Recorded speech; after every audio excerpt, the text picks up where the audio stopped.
Hello दोस्तों, नमस्कार। स्वागत है आपका हमारे इस चैनल में। तो आज की वीडियो में हम एक और टेस्ट सीरीज लेके आए हैं शिक्षा मनोविज्ञान की।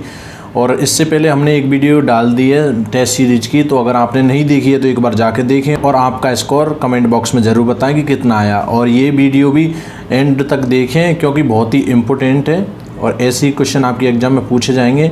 ये लेवल असिस्टेंट की एग्ज़ाम आपके बहुत नज़दीक है, तो ये सेकंड वीडियो होने वाली है टेस्ट सीरीज की।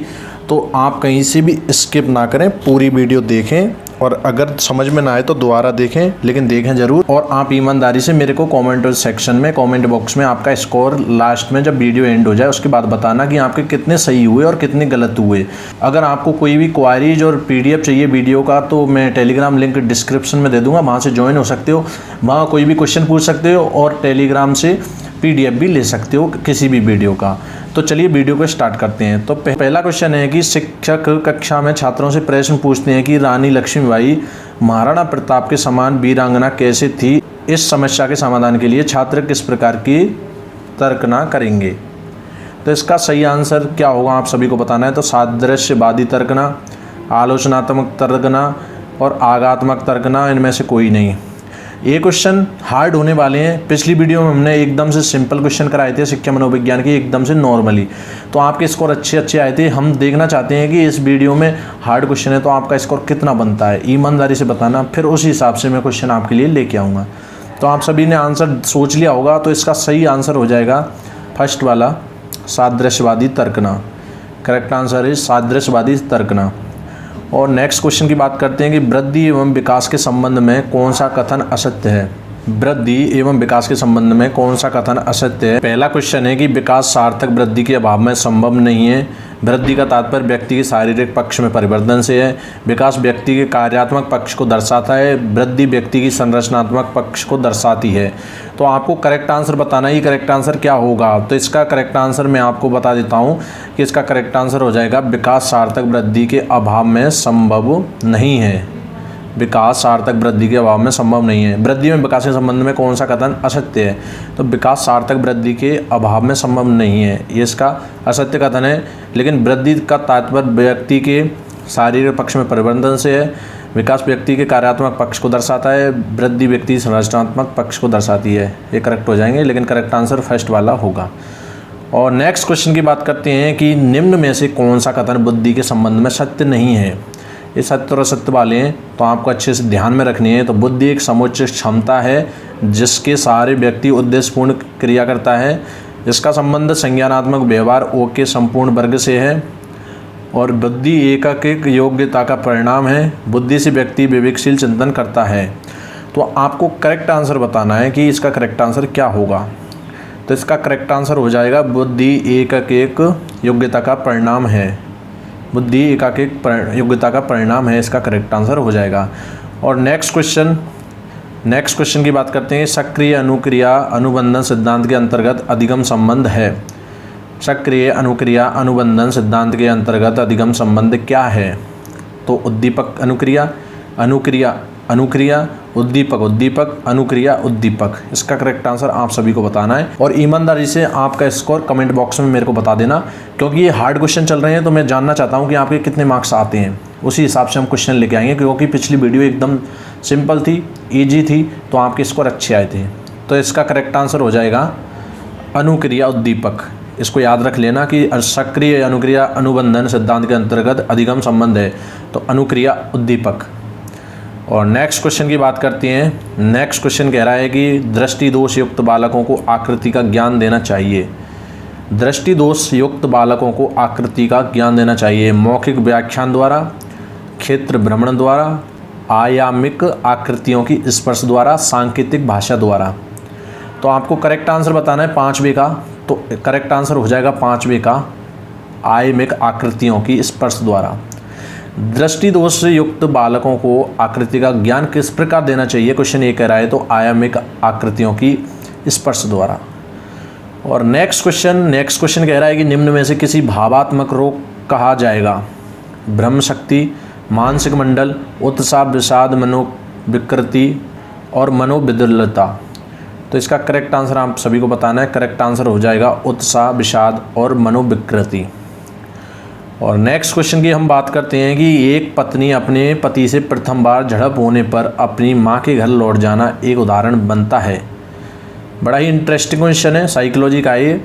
एक पत्नी अपने पति से प्रथम बार झड़प होने पर अपनी माँ के घर लौट जाना एक उदाहरण बनता है। युक्तिकरण का, प्रतिक्रिया निर्माण का, प्रतिगमन का और विपरीत रचना का। तो आपको इसका करेक्ट आंसर देना है, तो करेक्ट आंसर हो जाएगा प्रतिगमन का। करेक्ट आंसर इज 7 का, प्रतिगमन। और अब बात करते हैं नेक्स्ट क्वेश्चन की। नेक्स्ट क्वेश्चन कह रहा है कि निम्न में से कौन सा कथन सही नहीं है। निम्न में से कौन सा कथन सही नहीं है। सृजनशीलता किसी भी कला में मौलिकता होती है, इसके लिए चिंतन आवश्यक नहीं है। सृजनशीलता किसी किए गए काम का एक नया परिणाम होता है। सृजनशीलता में समाज किसी समूह के लिए उपयोगिता होनी चाहिए। तो इसका करेक्ट आंसर आप सभी को बताना है, तो करेक्ट आंसर हो जाएगा इसके लिए चिंतन आवश्यक नहीं है। किसके लिए चिंतन आवश्यक नहीं है? सृजनशीलता के लिए। सृजनशीलता के लिए चिंतन आवश्यक नहीं है, ये इसका गलत कथन है, बाकी सारे कथन सही हैं। और कंफ्यूज नहीं होना क्वेश्चन में, वो थोड़ा लिखने में दिक्कत हो गई होगी, तो इसलिए सृजनशीलता हम नहीं लिख पाए। और नेक्स्ट क्वेश्चन की हम बात करते हैं कि रुचि के संप्रत्यय की 3 मुख्य पक्ष निम्न में से किस विकल्प में दिए हुए हैं। रुचि के संप्रत्यय की 3 मुख्य पक्ष निम्न में से किस विकल्प में दिए हुए हैं। वंशानुक्रम, मूल प्रवृत्तियाँ विचार, जानना अनुभव करना, मूल अभिवृत्ति, ज्ञानात्मक भावात्मक क्रियात्मक, वंशानुक्रम क्रियात्मक अनुभव करना। तो इसका करेक्ट आंसर आप सभी को बताना है। इसका करेक्ट आंसर हो जाएगा ज्ञानात्मक भावात्मक क्रियात्मक। आपको बिल्कुल टेंशन लेने की ज़रूरत नहीं है, ये सारे क्वेश्चन इंपॉर्टेंट हैं और आपसे नहीं आ रहे होंगे। मैं जानता हूँ काफ़ी क्वेश्चन होंगे जो नहीं आ रहे होंगे, तो घबराने की बिल्कुल भी आवश्यकता नहीं है। हम हर तरीके के क्वेश्चन कराएंगे। अगर इस वीडियो में अच्छे से नहीं हो पा रहे तो अगले में अच्छे से होंगे, और क्वेश्चन आगे जाके रिपीट होने एक टाइम के बाद, तो आप अच्छे से कर पाओगे, आंसर दे पाओगे। अभी नए नए क्वेश्चन लग रहे होंगे और एक टाइम के बाद आपको रिपीट क्वेश्चन मिलते जाएंगे, तो आप अच्छा स्कोर करते जाओगे, तो घबराने की बिल्कुल भी आवश्यकता नहीं है। और नेक्स्ट क्वेश्चन की बात करते हैं कि इसमें अपने शिक्षण की 3 द्रव्य प्रक्रिया में कार्यवाहक माना है। अभिभावक को, शिक्षक को, शिक्षार्थी को, पाठ्यक्रम को। इसका करेक्ट आंसर बताने की अपने शिक्षण की 3 द्रव्य प्रक्रिया में कार्यवाहक माना है। तो अभिभावक को, शिक्षक को, शिक्षार्थी को, पाठ्यक्रम को। तो इसका करेक्ट आंसर हो जाएगा शिक्षक को। करेक्ट आंसर इज शिक्षक।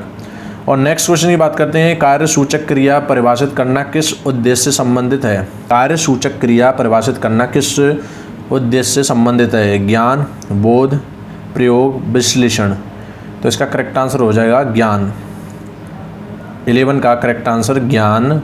कार्य सूचक क्रिया परिभाषित करना किस उद्देश्य से संबंधित है, तो ज्ञान से। और नेक्स्ट क्वेश्चन की बात करते हैं कि शिक्षा नवोन्मेष का अर्थ है। शिक्षा नवोन्मेष का अर्थ क्या है। कक्षा में पढ़ाने की नवीन विधियाँ, अनुदेशन की विशेष यंत्रों का प्रयोग, शिक्षण की विभिन्न अभ्यास और शिक्षण तकनीक, नवीन साधनों की खोज। तो आपको करेक्ट आंसर बताना है, तो इसका करेक्ट आंसर हो जाएगा शिक्षण तकनीकी नवीन साधनों की खोज।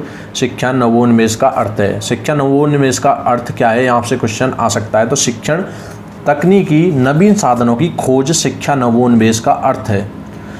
और नेक्स्ट क्वेश्चन की बात करते हैं कि क्रियात्मक अनुसंधान सीमित होता है गाँव तक, मोहल्ले तक, विद्यालय तक, कक्षा तक। क्रियात्मक अनुसंधान सीमित होता है गाँव तक, मोहल्ले तक, विद्यालय तक, कक्षा तक। तो इसका करेक्ट आंसर बताना है आप सभी को। तो इसका करेक्ट आंसर हो जाएगा विद्यालय तक। क्रियात्मक अनुसंधान सीमित होता है तो कहाँ तक होता है, विद्यालय तक होता है।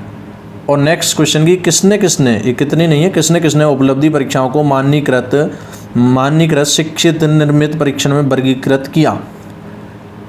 तो डगलस व हॉलैंड, हॉलैंड व मॉरिसन, बर्नन व हॉलैंड, कोई नहीं। तो इसका करेक्ट आंसर आप सभी को बताना है। तो इसका करेक्ट आंसर हो जाएगा डगलस व हॉलैंड। और नेक्स्ट क्वेश्चन की बात करते हैं, निम्न में से उपलब्धि परीक्षण निर्माण प्रक्रिया का हिस्सा है, नहीं है। निम्न में से उपलब्धि परीक्षण निर्माण प्रक्रिया का हिस्सा नहीं है। पद विश्लेषण, इकाई योजना, ब्लूप्रिंट, उत्तर कुंजी।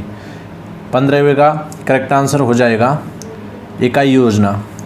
आई होप आपको क्वेश्चन अच्छे से समझ में आ रहे होंगे और आप आंसर भी कर रहे होंगे, क्योंकि आपकी बहुत डिमांड थी कि MCQ यानी मल्टीपल चॉइस वाले ऑप्शन वाले क्वेश्चन लेके आइए, तो हम लेके आ गए आपके सामने। तो आप अच्छे से आंसर करो। अगर नहीं आ रहे हैं तो कोई बात नहीं, अगली वीडियो में ट्राई करना, उससे अगली वीडियो में ट्राई करना। अगर इसमें समझ में नहीं आ रहे तो आंसर देख के एक बार दोबारा से पढ़ने की कोशिश करना, आपको अच्छे से समझ में आएंगे। और एक टाइम ऐसा आएगा कि सारे क्वेश्चन रिपीट होंगे आपकी टेस्ट सीरीज में, तो आप अच्छे से आंसर दे पाओगे और स्कोर भी कर पाओगे। घबराने की बिल्कुल भी आवश्यकता आपको नहीं है। और नेक्स्ट क्वेश्चन की बात करते हैं कि निम्न में से कौन सा मूल्य बुनियादी शिक्षा द्वारा विकसित किया जाता है? तो प्रतिस्पर्धा, संपन्नता, राष्ट्रवाद, श्रम के प्रति सम्मान। निम्न में से कौन सा मूल्य बुनियादी शिक्षा द्वारा विकसित किया जाता है? प्रतिस्पर्धा, संपन्नता, राष्ट्रवाद, श्रम के प्रति सम्मान। तो इसका करेक्ट आंसर हो जाएगा, करेक्ट आंसर इज श्रम के प्रति सम्मान। 16 में का करेक्ट आंसर श्रम के प्रति सम्मान। नेक्स्ट क्वेश्चन की बात करते हैं कि निम्न में से कौन सा कथन सही नहीं है? निम्न में से कौन सा कथन सही नहीं है? तो विकास लंबवत सीधा ना होकर वर्तुल आकार होता है, इसकी गति की दर एक सी रहती है, विकास मस्तिष्क का दो मुखी क्रम में होता है, विकास केंद्र से बाहर की ओर होता है। तो इसका करेक्ट आंसर हमको बताना है, तो करेक्ट आंसर हो जाएगा इसकी गति की दर एक सी रहती है, विकास की गति की दर एक सी रहती है। और नेक्स्ट क्वेश्चन की बात करते हैं, किशोरों में संवेग नियंत्रण का सबसे अच्छा उपाय है? किशोरों में जो संवेग नियंत्रण होता है उसका सबसे अच्छा उपाय क्या है? तो शोधन, दमन, प्रक्षेपण, युक्तिकरण। तो इसका करेक्ट आंसर हो जाएगा, करेक्ट आंसर शोधन। शोधन इज करेक्ट आंसर हो जाएगा। किशोरों में संवेग नियंत्रण का सबसे अच्छा उपाय शोधन है। और नेक्स्ट क्वेश्चन की बात करते हैं कि प्रत्यागमन के सिद्धांत के अनुसार, प्रत्यागमन के सिद्धांत के अनुसार क्या होता है कि प्रतिभाशाली माता पिता की संतान प्रतिभाशाली होती है, माता पिता की संतान अंतर्मुखी होती है, प्रतिभाशाली माता पिता की संतान मंदबुद्धि होती है, प्रतिभाशाली माता पिता की संतान बहिर्मुखी होती है। बड़ा ही इंटरेस्टिंग क्वेश्चन है, आप सभी को देना है, बड़ा ही इंपॉर्टेंट भी है, तो आप सभी को आंसर देना है इसका। तो इसका करेक्ट आंसर हो जाएगा, एकदम करेक्ट आंसर, प्रतिभाशाली माता पिता की संतान मंदबुद्धि होती है। प्रत्यागमन के सिद्धांत के अनुसार होता है कि प्रतिभाशाली माता पिता की संतान मंदबुद्धि होती है, प्रत्यागमन का सिद्धांत कहता है। और नेक्स्ट क्वेश्चन की हम बात करते हैं। नेक्स्ट क्वेश्चन कह रहा है कि निम्न में से कौन सा कथन सीखने के लक्षण के रूप में नहीं मापा जा सकता? निम्न में से कौन सा कथन सीखने के लक्षण के रूप में नहीं मापा जा सकता? तो सीखना कुछ ऐसी चीज़ है जो अनुभवों के परिणाम स्वरूप घटित होता है। अधिगम भी सीखने का हिस्सा है। व्यवहार का अध्ययन सीखना है। सीखना एक प्रक्रिया है जो व्यवहार में मध्यस्थता करती है। तो इसका करेक्ट आंसर हो जाएगा, करेक्ट आंसर इज व्यवहार का अध्ययन सीखना है। निम्न में से कौन सा कथन सीखने के लक्षण के रूप में नहीं मापा जा सकता? तो व्यवहार का अध्ययन सीखना है, ये सीखने के लक्षण के रूप में नहीं मापा जा सकता। और नेक्स्ट क्वेश्चन की हम बात करते हैं, प्रेरणा प्रबलन ह्रास का सिद्धांत कहलाता है? हल, फ्राइड, स्किनर, स्पिनर नहीं है, स्किनर है, मैस्लो। तो इसका करेक्ट आंसर हो जाएगा, करेक्ट आंसर इज हल। प्रेरणा प्रबलन ह्रास का सिद्धांत कहलाता है हल। हल ने ये प्रेरणा प्रबलन ह्रास का सिद्धांत दिया था। और नेक्स्ट क्वेश्चन की बात करते हैं कि अधिगम में पठार के लिए निम्न में से कौन जिम्मेदार है? अधिगम में पठार के लिए निम्न में से कौन जिम्मेदार है? तो चुनौती, अभिप्रेरणा, पुनर्बलन का प्रभाव, थकान। तो इसका करेक्ट आंसर हो जाएगा, करेक्ट आंसर इज पुनर्बलन का प्रभाव। बड़ा ही इंपॉर्टेंट क्वेश्चन है और ऐसे ही क्वेश्चन आपके एग्जाम में आपसे पूछे जाएंगे। और नेक्स्ट क्वेश्चन की बात करते हैं हम कि निम्न में से कौन सा पियाजे के अनुसार संज्ञानात्मक विकास का अनिवार्य कारक नहीं है? तो भौतिक पर्यावरण की अनुभव, संयोजन, जैविक परिपक्वता, सामाजिक पर्यावरण का अनुभव। तो इसका करेक्ट आंसर हो जाएगा, करेक्ट आंसर इज संयोजन। निम्न में से कौन सा पियाजे के अनुसार संज्ञानात्मक विकास का अनिवार्य कारक नहीं है? तो संयोजन। और लास्ट एंड फाइनल क्वेश्चन, इस वीडियो में 24 क्वेश्चन थे, 25 नहीं लेके आए हम, 20 भी नहीं लेके आए, 24 लेके आए कि फ्राइड के अनुसार व्यक्तित्व विकास की सबसे महत्वपूर्ण अवधि है। फ्राइड मनोवैज्ञानिक हैं, उनके अकॉर्डिंग व्यक्तित्व विकास की सबसे महत्वपूर्ण अवधि क्या है? तो 5 या 6 साल से तरुणावस्था, किशोरावस्था, वयस्क अवस्था, जन्म से 5 या 6 साल। तो इसका करेक्ट आंसर हो जाएगा 5 या 6 साल से तरुणावस्था, किशोरावस्था नहीं होगा, वयस्क अवस्था नहीं होगा और जन्म से 5 या 6 साल नहीं होगा। यहाँ आपसे कन्फ्यूज करने के लिए जन्म से लिखा है, लेकिन ऐसा नहीं है, 5 या 6 साल से तरुण अवस्था तक, आगे तक फ्राइड के अनुसार व्यक्तित्व की विकास की सबसे महत्वपूर्ण अवधि है ये 5 या 6 साल से तरुण अवस्था तक। तो गाइज ये थे 24 क्वेश्चन और आपने अच्छे से इनको पढ़ा होगा, ध्यान से आंसर किए होंगे और आपको अच्छे भी लगे होंगे कोई क्वेश्चन और कोई आपको हार्ड लगे होंगे। तो आप ईमानदारी से अभी कमेंट सेक्शन में बताना कि आपने 24 में से कितना स्कोर किया है, आउट ऑफ 24 में से तो आप मेरे को बता देना। अगर आपने कम से कम 5 भी किया है ना, फिर भी बताना, जिससे मुझे पता चल जाए।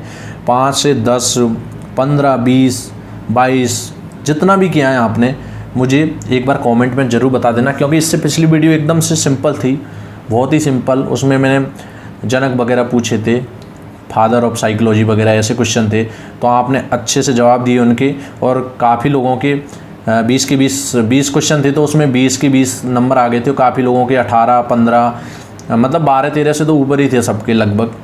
तो मैं इसमें भी जानना चाहता हूँ कि इसमें कितने आ रहे हैं और मैं आगे किस तरीके के क्वेश्चन लेके आऊँ। तो आई होप गाइज आपको ये वीडियो अच्छी लगी होगी। और आपको पीडीएफ चाहिए तो लिंक डिस्क्रिप्शन में दे दूंगा मैं टेलीग्राम का, आप वहाँ से ज्वाइन हो सकते हो और पीडीएफ ले सकते हो हर वीडियो का। और भी कोई क्वारी जो तो वहाँ पूछ सकते हो, टेलीग्राम पर मैं अवेलेबल रहता हूँ। तो आई होप गाइज आपको ये वीडियो अच्छी लगी होगी। अगर अच्छी लगी है तो इसे like, share and subscribe, bell icon भी प्रेस कर देना ताकि आपको हर वीडियो के नोटिफिकेशन मिलते रहें। तो आज की वीडियो में इतना ही, मिलते हैं किसी नेक्स्ट वीडियो में। तब तक के लिए जय हिंद, वंदे मातरम।